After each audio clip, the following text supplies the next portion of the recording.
As I said in my intro post, when I was in high school, my family had to move into a temporary rental home while my dad found a new job. It was a rough time for my family. We were moving from a spacious home without a care in the world to selling nearly everything we owned and moving to a tiny old house. Needless to say, there was a lot of family stress happening around this time. To understand the rest of the story, I'll need to describe the house for you. It was built in the early 1900s. The house was listed as a historic site with a plaque on the front. I remember the plaque listing the man who built the house, the date, and a dedication to the man's wife. We had been told that we were only the second family to ever live in the home. The man that built the house raised his kids in the home and later lived the rest of his life with his wife in the house.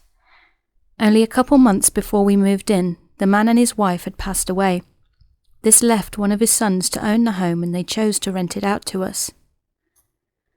The house was shaped like an L, had a private fully fenced backyard garden area and a back patio and carport.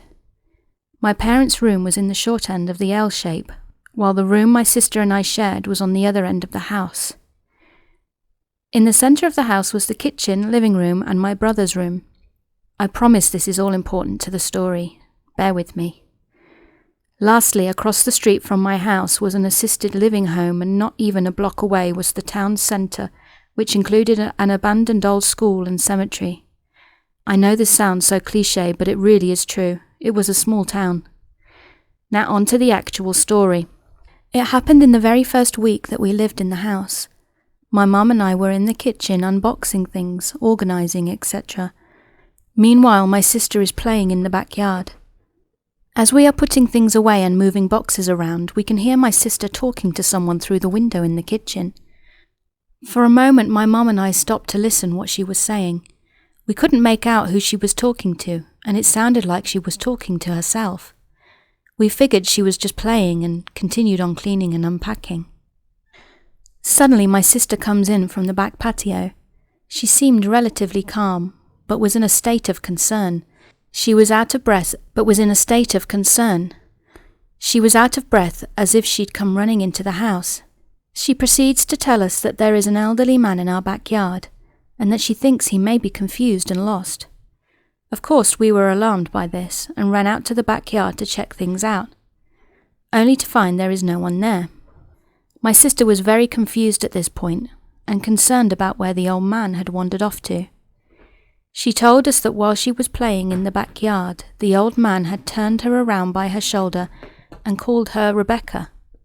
My sister's name isn't Rebecca.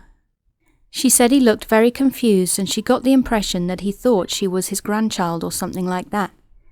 She began to ask him questions and offered to help him find who he was looking for, but then thought it better to get help from my mum. At this point, we just figured he was lost from the assisted living facility and had somehow wandered across the street and into our backyard.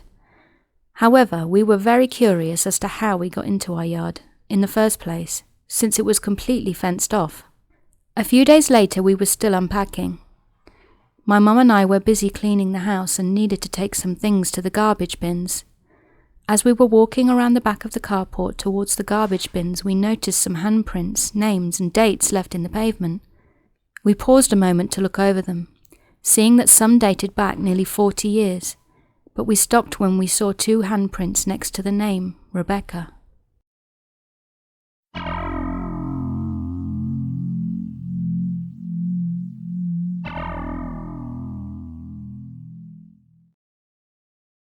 This isn't the scariest story in the world, but it definitely gets you thinking. Here is some backstory. Me and my younger brother, who I will call Bro, were friends with 2 other brothers. They will be called Friend 1 and Friend 2. Friend 1 was 14 years old and I was 13, and Bro was 11. Friend 2 was 10 years old at the time this story takes place. We were a group of friends that had a YouTube channel just for fun videos, nothing serious. Doing this meant we hung out a lot, especially during the summer, so we could make videos. Friend 1 and 2 had 2 houses at the time. They had a farmhouse that was on the outskirts of town, and a house within the town which they were at more often. The house that they had in town was next to an abandoned elementary school. Abandoned because before the town factory closed down, the population here was a lot bigger. Afterwards, it declined due to jobs lost from the factory. Now to the story. So the four of us were making a video for our channel that day, and we just spent the day riding our bikes around town. We stopped at friend 1 and 2's house often because there really wasn't a lot to do. We played some GameCube games until it got dark. When I saw that it had become dark outside, I mentioned to friend 1 that we should go walk around the school because I wanted to see if we could find anything paranormal. There had been countless stories of that school being haunted, so I thought it was an awesome idea. Friend 1 agreed, and we asked Bro and friend 2 if they wanted to join us. Friend 2 was skeptical at first, which was expected as he was the youngest of the group. He didn't want to be left at their house alone, so he eventually tagged along. The school was right across the street from their house, so it wasn't far to walk. Once you crossed the street, you entered the front parking lot. The lights in the parking lot turned on when it got dark, just like the street lights. Those were the only lights that were on at the school. Me and friend 1 were talking about nothing in particular when Bro and friend 2 started to freak out, saying that they just saw some pale-skinned creature waving at them. Friend 1 and I thought they were playing tricks on us, until Bro and friend 2 left because they didn't like the feeling that they were getting. Upon closer inspection of the window, I figured out that it was probably the reflection that the screen was giving off when light hit it. Friend 1 and I started to walk around the school looking in the windows and jumping at any sounds we heard. Since it was an elementary school, it had a big playground and a basketball court that was all fenced in. When you entered the park, there was the fence to your right and the school to your left. There is a trash can that's against the fence, and since we were exiting the park, the can and fence was to our left. On the school side, just after the fence, there was a handicapped entrance, so there was a large area of darkness because the ramp and entrance only took up so much space. So we kept our distance from the darkness because we thought something was hiding there. We continued forward looking at the disabled entrance and behind us. Then the minute we look at the trash can, thump! Everything in the trash can sunk a full foot down and made a very loud noise. Without even looking, I book it out of the entrance with friend 1, not far behind. We sprint for about 100 yards and stop by the corner of the school, where Bro and friend 2 saw the creature, both shaking from adrenaline and speaking very fast whilst going over the situation. Friend 1 and I, being the dumb white people, go around the school again and approach the trash can, but nothing happens. We head back to friend 1 and 2's house and tell Bro and friend 2 our story. Me and friend 1 often talk about this and walk around that school still.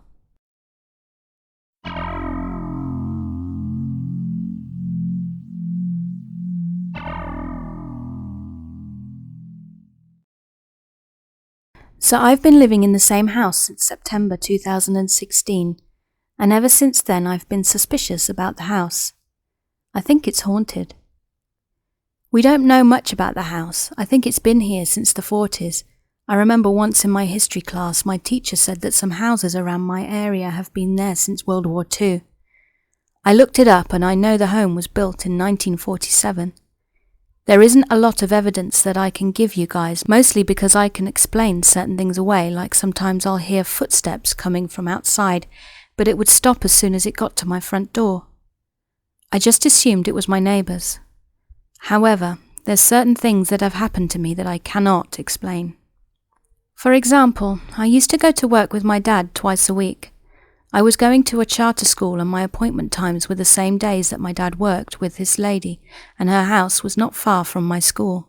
So he'd take me and pick me up from school so I wouldn't have to take an almost 2-hour bus ride.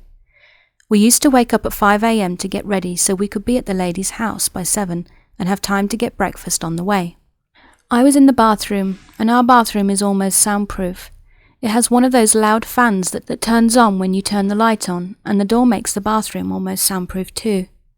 There are no windows or any other doors, and it's just one really long, almost hallway-like bathroom. I was in there and my dad was making his coffee and our lunch. Important note, we have a cat and she follows me around everywhere and will wait outside the door for me when I'm in the bathroom, as she doesn't like going in. It's too loud and scares her. I heard a really loud yell and I thought it was my dad yelling at my cat. At the time she used to try to get on the countertop and my dad would get upset with her. I came out of the bathroom and asked my dad why he yelled at her. My dad told me he thought one that had yelled because my cat came running out of the hallway so fast. We were the only ones awake at the time to see if my mum or little brother was awake, and then we checked if my older brother was awake. They were all sound asleep. Another thing I'd like to point out is that I've never had a ghost encounter or any paranormal encounters before, until I came to this house. I've never had sleep paralysis, until we moved here. More recently, however, I think I saw whatever it was about maybe 3 months ago. I woke up at what I think was 1 or 2 in the morning to go to the bathroom. Everyone was asleep and all the lights were off.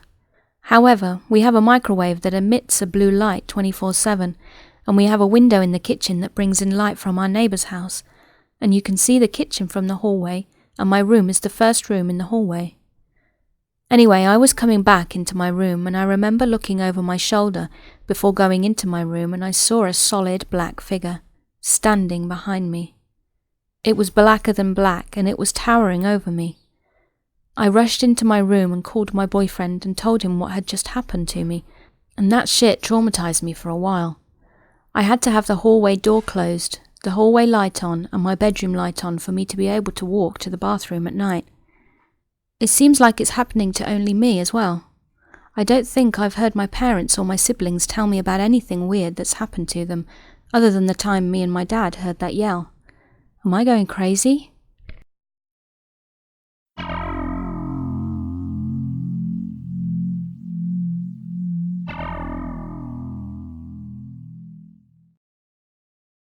I used to be an EMT, emergency medical technician.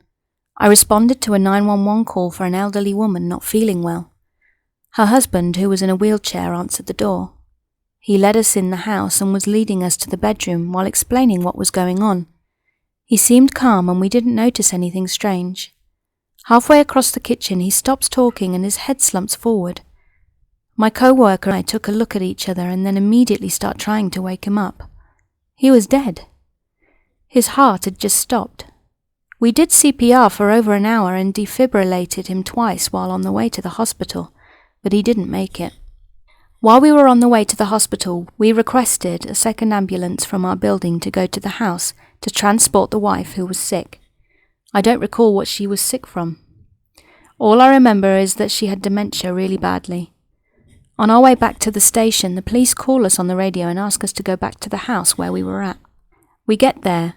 At this point, it's the middle of the night and totally dark in this now empty house. The police wanted to know what the hell happened. We were very confused already about everything and didn't know what they were talking about. The police led us back into the house and into the bathroom. There was blood everywhere. I mean all over every wall, ceiling, sink, and pools of it on the floor. I've seen a lot of blood before, but never like this. My guess is that it was about 6 to 8 pints of blood all over this room. It put horror movies to shame. My jaw is on the floor at this point because neither of the patients had any trauma or bloody injuries, so no idea where the blood came from. Then, while me, my co-worker, and the 2 cops were standing there, we hear, "Hello?" My heart sank and even the cops jumped. We turn around and there is this middle-aged woman standing there in this dark house. The cops immediately start questioning her. If I recall correctly, we were all questioning her, and she acted like she didn't know what was going on and seemed really calm considering everything that had just happened. Turns out she is the daughter-in-law of the old couple, and she stops by regularly to take care of them. She claimed she was in the house all day, but never made herself known while all of this was going down. To this day, I never found out what happened. At the time, I was about 17 years old and was very overwhelmed by the whole situation. After a lot of thought, my guess is that she killed them, possibly via poisoning their food or medications, which would explain the sudden death of one of them and the deteriorating state of the other. Could also explain the blood, and the volume of it was from vomiting. Never told anyone this story, as it seemed too strange to believe, but it all happened. I work in emergency services, respond to 911 call. Not the patient, but the husband of the patient dies right in front of me. Cops show up and find more blood than an Evil Dead movie in the house, yet we have no idea where it came from. And the mysterious probable murderer was watching us in the house without us knowing. P.S. I don't bullshit. This all actually happened. and it feels good to actually get my story out there and off my chest.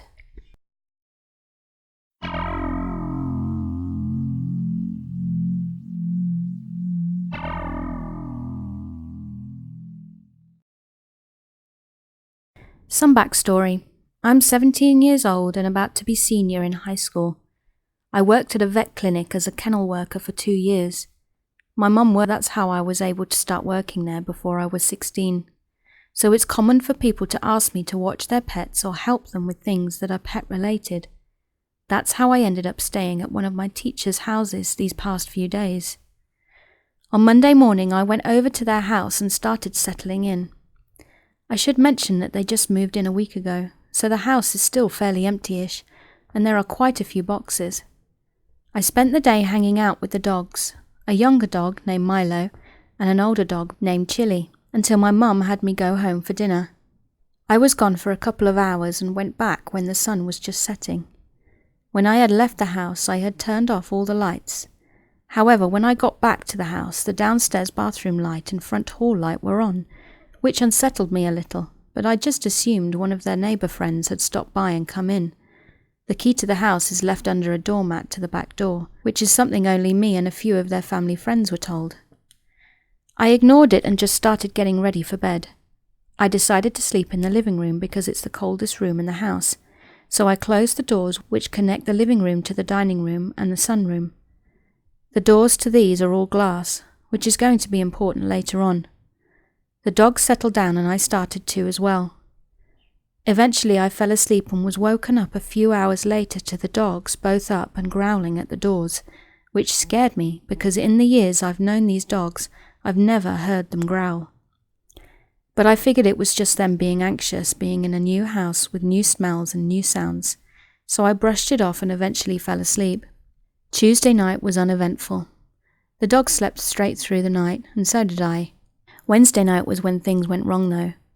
I got back to the house a little after 8, after having been gone at work for a few hours, and was greeted at the door by the dogs.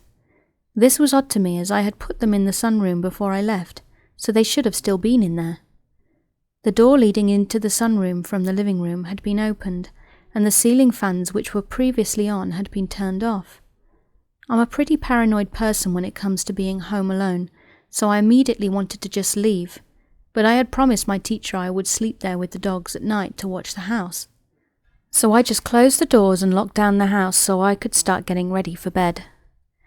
As I was lying on the couch, Milo kept pacing and staring up at the stairs, something I quickly noticed. What worries me is when he stopped and stood at the base of the stairs and started growling and barking up the stairs. Again, these dogs rarely growl, so I started freaking out a bit when he did this. I tried calling him over to me, but he just continued to growl. Eventually he did come over to me and sat with me on the couch, but he continued to stare at the upper part of the stairs. I started trying to relax again and turned off the lamp next to me and lay down. The way I was positioned, I could see through the dining room into the sunroom. Their sunroom is all windows and no curtains. Maybe all sunrooms are like this, I wouldn't know. And the light from the street was shining into the room, lighting it up just the slightest bit. I started to doze off when I noticed that I couldn't see any light coming in from the street anymore, and this is when the dogs start going nuts again. Both of them got up and started growling. Milo went over to the stairs while Chili stayed at the door separating the living room from the dining room. I was freaking out but didn't see any movement in the sunroom, so instead of calling the cops or anything, I called my mum, who refused to come to the house to get me. Yeah, thanks Mum. So I called my grandpa and had him stay on the phone with me while I got my shoes on and bolted. I went out the back door so I could grab the key off the counter on my way out, and as I got to the gate leading out to the sidewalk, I noticed it was open a bit. I didn't even bother thinking about why it was open and just ran. The way I went, there's a junior high school that separates the street my teacher lives on, Street A, and the street that I live on, Street B, which is 2 streets down from the junior high.